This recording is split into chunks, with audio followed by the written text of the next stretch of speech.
¿Cómo están? Les damos la bienvenida a la revisión de las principales informaciones ocurridas esta semana en el canal de televisión del Poder Judicial. Comenzamos con los titulares.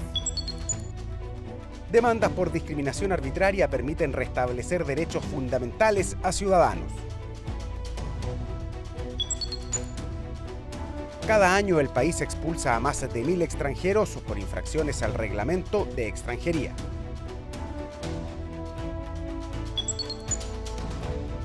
Hijos, nietos y sobrinos de funcionarios dieron el vamos a la semana judicial con el pequeño ayudante. Por discriminación arbitraria, un hombre demandó a un mall y a la Municipalidad de La Serena. Los acusa de impedir el acceso de personas con movilidad disminuida al construir una pasarela peatonal sin ascensor. ¿Qué significa la discriminación arbitraria? Mire. La construcción de esta pasarela peatonal para cruzar la calle Guangualí en La Serena fue autorizada por la Dirección de Obras de la comuna. Desde 2015, la edificación facilita el tránsito de la gente que visita el mall, pero la ausencia de ascensores impide el desplazamiento de personas con discapacidad. Esto motivó al abogado Claudio García a presentar una demanda por discriminación arbitraria. Está apuntada en sí al hecho que pudiendo haberse tomado las medidas para generalizar un acceso a todo aquel que quiera concurrir a este mall, se encontraba limitado en un aspecto físico. El demandante fundó su reclamo en la dificultad que ha significado para su hijo desplazarse en silla de ruedas por el sector, hecho contrario a las normas contempladas en la Convención de Naciones Unidas sobre los Derechos de las Personas con Discapacidad, la Constitución Política y la Ley Antidiscriminación. En este caso se ajusta perfectamente el tema vulneratorio de derechos, ¿cierto? No hay una razón justificada por la cual digamos, en este caso el shopping center, el mall, conjuntamente con la municipalidad, no hayan creado los accesos para que la persona que se trasladaba en silla de rueda autónomamente pudiese ingresar, salir y desplazarse del mall. No hay ninguna justificación. Según la Ley 20.609, la discriminación arbitraria es toda distinción, exclusión o restricción que carece de justificación razonable efectuada por agentes del Estado o particulares. La raza o etnia, nacionalidad, ideología, religión, orientación sexual, identidad de género y discapacidad son parte de las categorías de discriminación que los afectados pueden denunciar en los tribunales civiles. Hay varias alternativas, ¿cierto? Puede, digamos, acercarse a Senadis. Primeramente tenemos un programa que es el de acceso a la justicia. Nuestras leyes, se establece la acción de nuestra ley 20.422 ante un juez de policía local, presentar una acción. Está la acción de la ley antidiscriminación también, que eso ya se presenta ante un juez civil, ¿cierto? Juez de letra civil. Y también en los casos de vulneraciones mayores se puede presentar un recurso de protección siempre y cuando se quede enmarcado dentro de los derechos regulados por nuestra Constitución. Ojo, la sanción que se establece es una sanción más que reparatoria, es a evitar que se continúe produciendo este tipo de acciones, por lo tanto no hay indemnizaciones de por medio. La municipalidad y la sociedad Plaza La Serena negaron el acto discriminatorio porque argumentaron que contaban con un ascensor en los estacionamientos y una escalera especial para transportar sillas de ruedas, además de rebajar las aceras aun cuando en esa fecha no entraba en vigencia la ley que exige el acceso autovalente a los edificios de uso público. Sin embargo, la justicia consideró que esta solución no era eficaz ni práctica para asegurar la igualdad de condiciones con el resto de ciudadanos. Bajo ese punto de vista tendríamos que el hecho de haber efectuado ya algún tipo de solución debió haber pensado o haber aplicado esa misma solución en todas las áreas. El segundo juzgado de letras de La Serena condenó a las instituciones demandadas al pago de una multa de 15 UTM a beneficio fiscal y ordenó construir un ascensor para asegurar a las personas con movilidad reducida el desplazamiento expedito e inclusivo por el centro comercial. En promedio, Chile expulsa a más de 1.000 extranjeros anualmente. Esta es una sanción que consiste en el abandono obligado del país del visitante que comete alguna de las causales establecidas en la Ley y Reglamento de Extranjería. El Estado es el responsable de asumir los costos económicos de cada extranjero expulsado. En promedio, anualmente 2.500 extranjeros son expulsados de Chile, lo que representa aproximadamente el 2% del total de migrantes. Sin embargo, muchas de ellas no logran ser materializadas. La falta de recursos económicos o la desaparición de la persona son los principales factores. Quien debe costear y asegurar la expulsión es el Estado. Existen personas respecto a las cuales se dispuso una medida expulsiva y sea en el momento que se estaba ejecutando o sea anteriormente a ello, se interpuso algún recurso en su favor y por lo tanto eso ralentiza muchas veces el proceso de materialización. Y también existe una cantidad no menor y bastante preocupante de expulsiones que, si bien han sido completamente tramitadas, no se pueden materializar por falta de recursos. La expulsión es una sanción de carácter administrativo que contempla nuestra ley de extranjería, que es el Decreto Ley 1094 y que se aplica a ciertos extranjeros que cometieron o incurrieron en alguna de las conductas previstas por la ley, que son causales de expulsión en el fondo. Por ejemplo, un ingreso clandestino es una causal de expulsión, una persona que se dedica al comercio, al tráfico de droga. Las causales por las que un extranjero puede ser expulsado están contenidas dentro de la Ley de Extranjería. El decreto de expulsión es emitido por el Departamento de Extranjería del Ministro del Interior o por resolución del Intendente Regional. Desde 2011 existe también la expulsión judicial, facultad con la que cuentan los jueces para reemplazar una condena a un migrante por la expulsión del territorio nacional. Se ha ido controlando mediante la jurisprudencia de la Corte Suprema, estableciendo ciertos criterios que justifican la dictación de una orden de expulsión en un caso determinado. Por ejemplo, hasta hace unos años atrás, el Departamento de Extranjería y el Ministerio del Interior dictaban órdenes de expulsión en contra de extranjeros que no habían sido condenados por ningún delito y solamente tenían una denuncia. El año 2015 fueron decretadas 2.680 órdenes de expulsión. De ese total, solo 1.198 se hicieron efectivas. Estas se justifican por motivos que van desde ingresos ilegales hasta personas que fomentan doctrinas que tiendan a destruir o alterar por la violencia el orden social del país o su sistema de gobierno, según el Reglamento de Extranjería. Consiste en una instrucción o una comunicación de dicha orden de expulsión a Gendarmería para que ésta ponga a disposición del registro civil primero para el tema de la documentación y el enrolamiento y de la Policía de Investigaciones para efectos de la materialización de la expulsión, en un procedimiento que finalmente termina en que esa persona o abandona el territorio nacional a través de un avión o lo abandona puesto a disposición en alguna de las fronteras, tratándose de los países limítrofes. Homicidio, robo con violencia, abuso sexual, violación, tráfico de migrantes y tráfico de drogas son algunos de los delitos que merecen la expulsión del extranjero que los cometa, por lo que la preocupación cae en que no se cumpla la medida y estas personas continúen en el país como un peligro para la seguridad pública. Hacia fines del siglo XIX, la élite santiaguina fue engañada por un químico francés que se aprovechó de la ambición de los inversores que creyeron en su curioso proyecto. Con la promesa de convertir los residuos de cobre en oro, el negocio de las higueras de Zapata reunió tantos socios como denuncias por estafa. El 11 de septiembre de 1877, el diario El Ferrocarril publicó 2 párrafos anónimos que anunciaban el cierre de la sociedad Paraf. El innovador sistema para convertir en oro los desechos del cobre parecía ser completamente falso.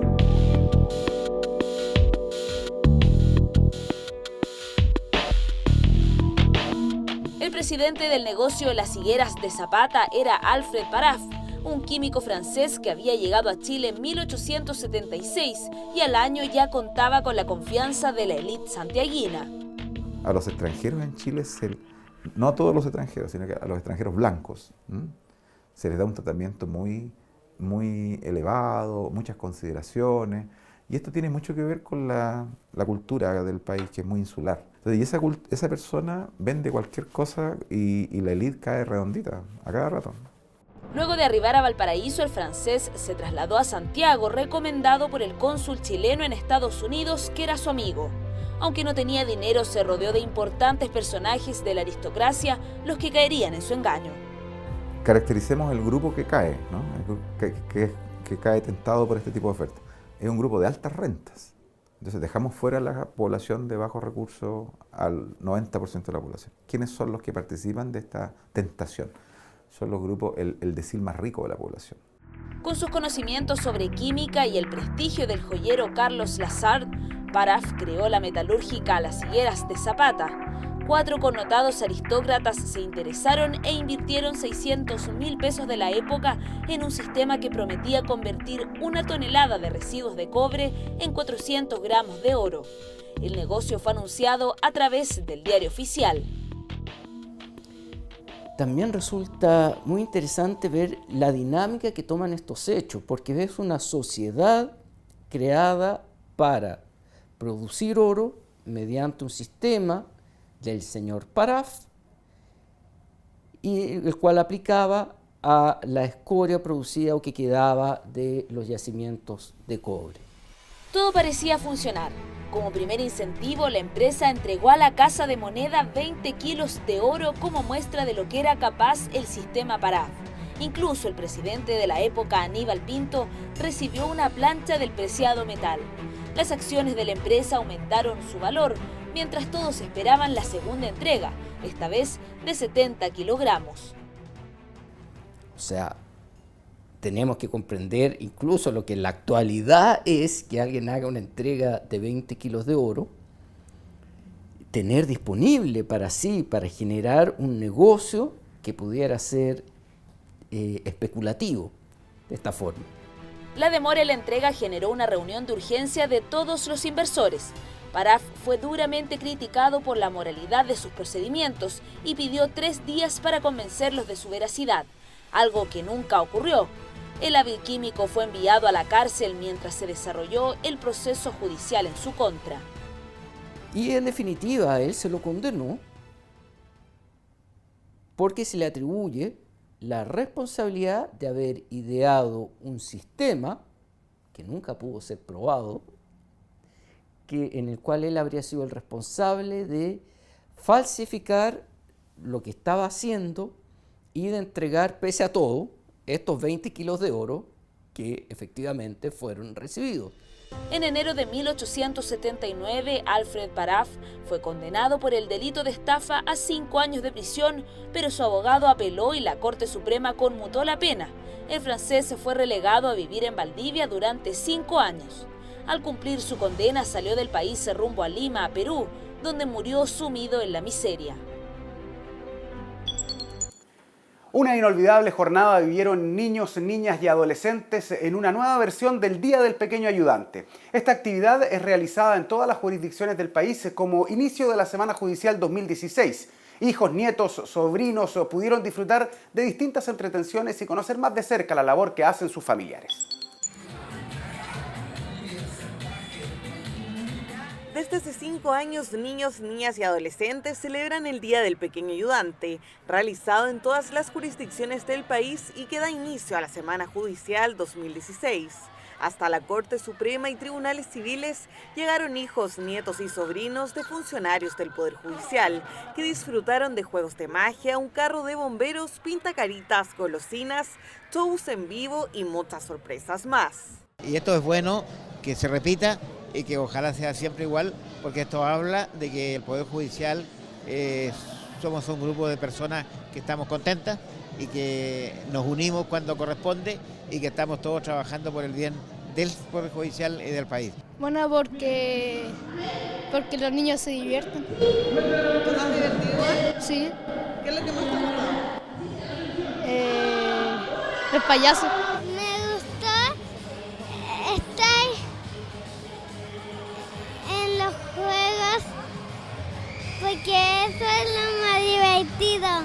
La idea de la actividad es que cada pequeño ayudante conozca el lugar donde trabajan sus padres, abuelos o incluso tíos y que aprendan las funciones que deben realizar de una manera más entretenida y cercana. Como inicio de la Semana Judicial esta instancia no puede ser más bonita, más favorable y más decidora de lo que es el espíritu del Poder Judicial. Es una actividad tremendamente relevante para nosotros, que somos un equipo de trabajo súper comprometido con la pega, estamos constantemente absortos en nuestro trabajo y esto es un espacio para poder compartir con nuestros hijos, con las familias de nuestros colaboradores, en un espacio un poco más distendido, sin desatender las obligaciones naturales del día a día.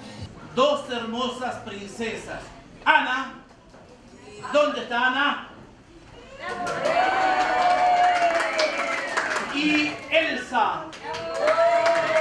La Corte de Apelaciones de Arica celebró el Día del Pequeño Ayudante con el juicio al Príncipe de Frozen, obra de teatro que funcionarios y jueces de los tribunales de Arica prepararon para encantar a los niños y niñas que asumieron el rol de jueces, fiscales y defensores.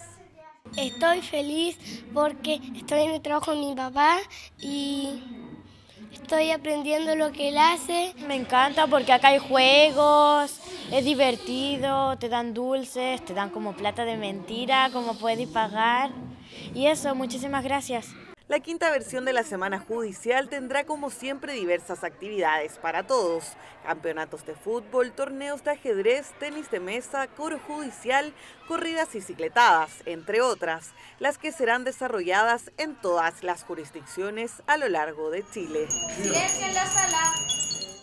Con la presencia de la Presidenta de la República, Michelle Bachelet, y del Presidente de la Corte Suprema, el ministro Hugo Dolmetsch, la Fiscalía Nacional celebró su aniversario número 17 en el Centro Cultural Gabriela Mistral. Una actividad en la que se destacó la labor que ha cumplido el ente persecutor desde la entrada en vigencia de la reforma procesal penal. 17 años cumplió la Fiscalía Nacional de Chile. A la ceremonia de conmemoración asistieron la Presidenta de la República y el Presidente de la Corte Suprema, que valoró el trabajo del Ministerio Público en la nueva manera de tramitar las causas judiciales, luego de la reforma procesal penal. Es un aniversario en el cual, como dijo el fiscal en su discurso, puede garantizarnos de que el sistema nuevo es efectivo. Las dificultades, como digo, se van a tener que ir solucionando de a poco, pero esto de que la investigación esté en manos de un órgano separado ha hecho que se produzca un gran avance en la investigación y en los resultados. Los fiscales dirigen en forma exclusiva la investigación de los delitos y la actuación de las policías durante la indagación. Son los responsables de la acusación ante los tribunales y de atender y proteger a víctimas y testigos.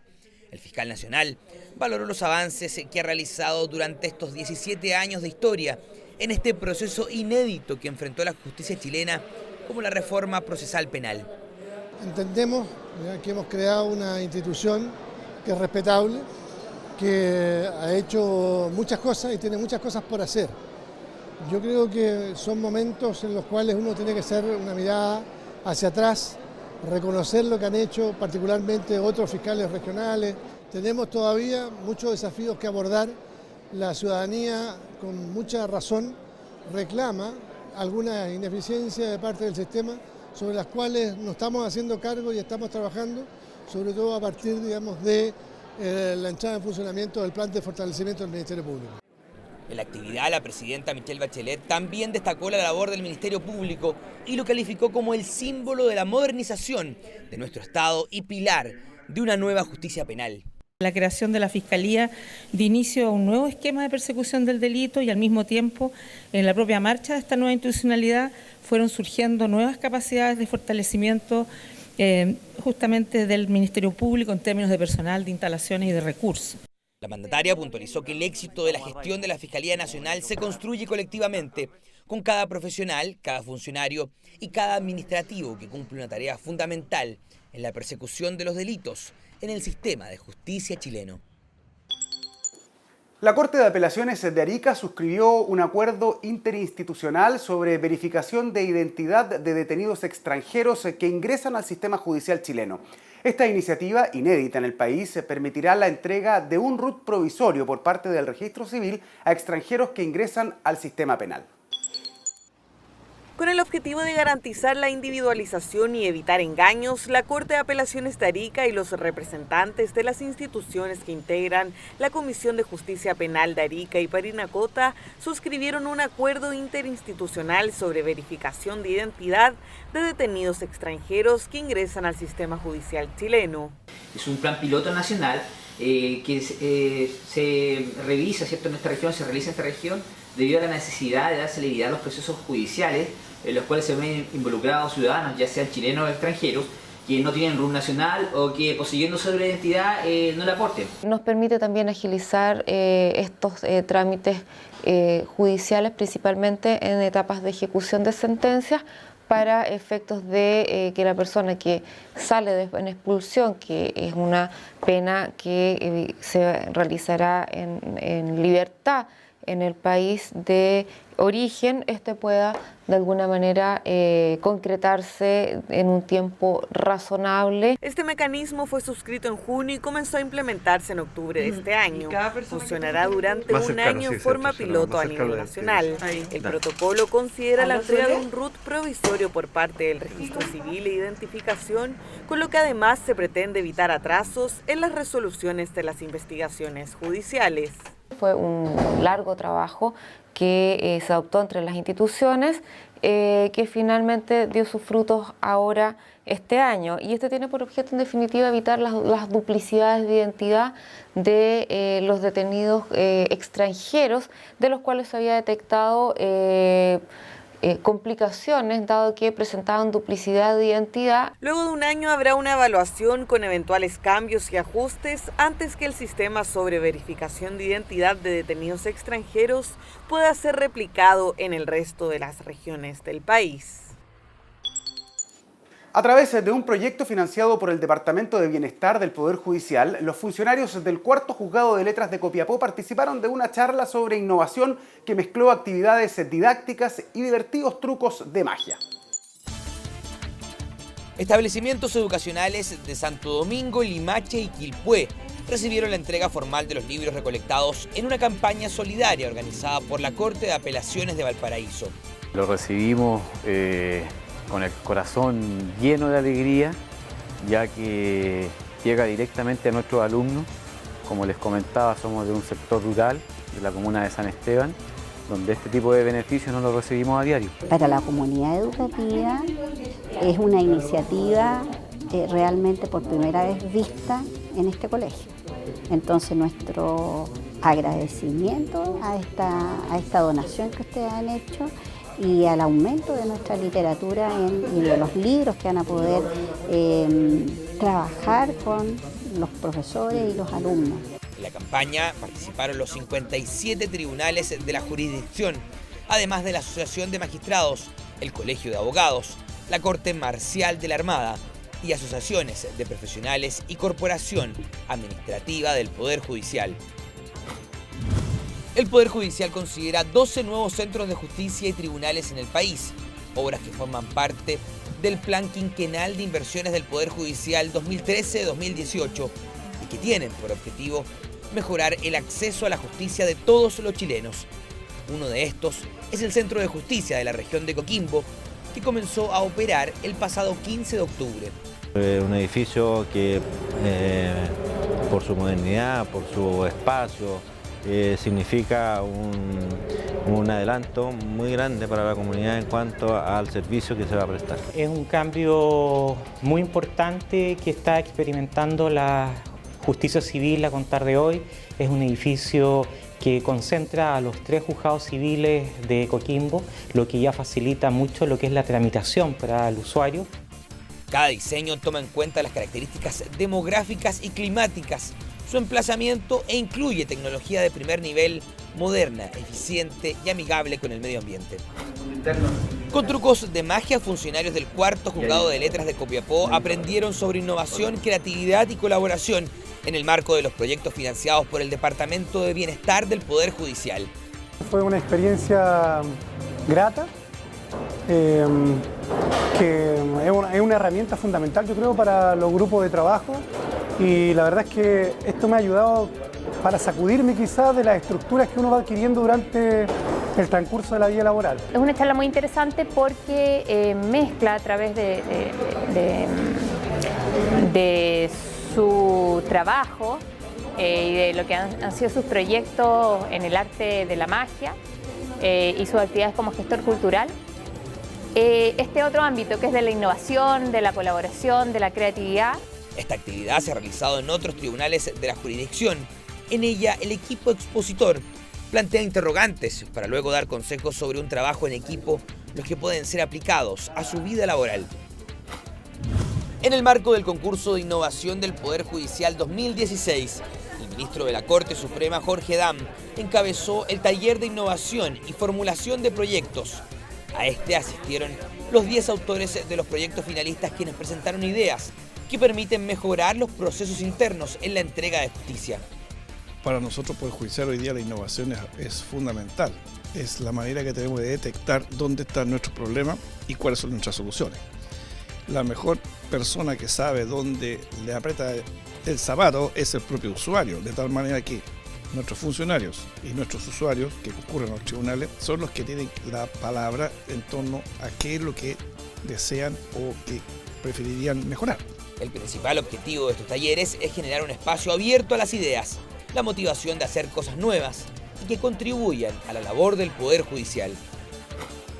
Desde el 21 de octubre comenzará un nuevo ciclo de entrega de claves únicas en las dependencias de la Corte Suprema, la Corte de Apelaciones de Santiago, juzgados civiles y de familia de Santiago, como también en tribunales de las comunas de San Bernardo y Melipilla.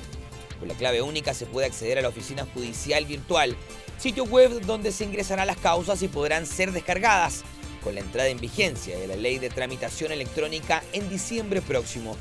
Este proceso es gratuito y el usuario solo necesita presentar su cédula de identidad para recibirla. El apercibimiento es una advertencia que emana de tribunales. En ella se establece una sanción en caso de no cumplir con algún mandato en un juicio.